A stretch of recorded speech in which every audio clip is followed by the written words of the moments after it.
Dana doesn't live in the district. She can't vote for herself. She has not.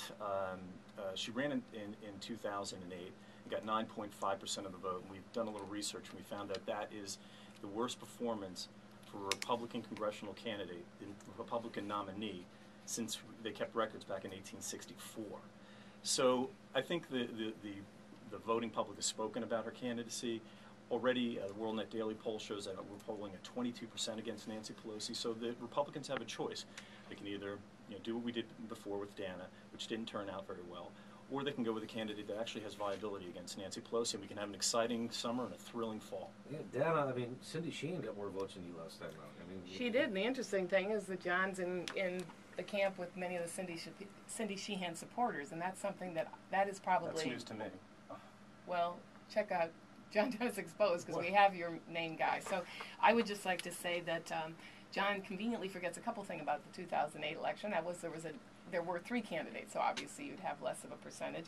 But also, I don't think he should talk about the 2008 election because he ran for Republican Central Committee, the SFGOP, and he came in dead last, 37 of 37 candidates. I've been elected 7 times. So, but my bigger flashpoint with John is the people behind him and these people he's reaching out to, because I think it's not very appropriate, and I think it's really important that Republicans that are voting in the primary, San Francisco Republicans who know what their values are, really look into what John has been saying and what his positions are, because I think they'll think twice about that. Pick one that would cause us to open our mouths aghast. I mean, what would be a big one?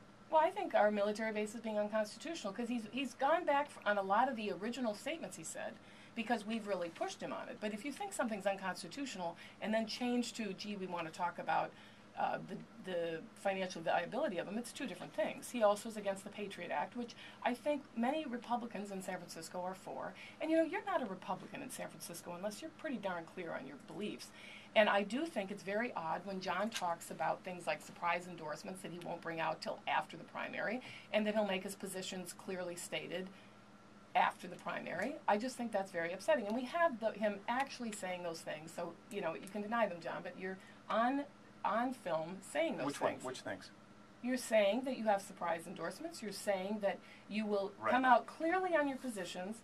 I never said that. That's yes, nowhere. You did. That is nowhere. Check your own site or mine. Yeah, well, there's nowhere where I said my positions. I'll make them clear. My positions are crystal clear. You said I'll be clear on that after the. I have done 100 radio shows around this country. I've been on TV a half dozen times. I've had articles written about me. My positions are crystal clear. I'm not running from anything. All of these things. I've had every single officer in the Republican Central Committee, all of them never spoke. 7 of them have endorsed me. None of them endorsed Dana, and they know her for a long time. Tony Ribeiro, the former police chief of San Francisco, has endorsed me. He was a detective. If there was something odd about me, I think he would have detected it.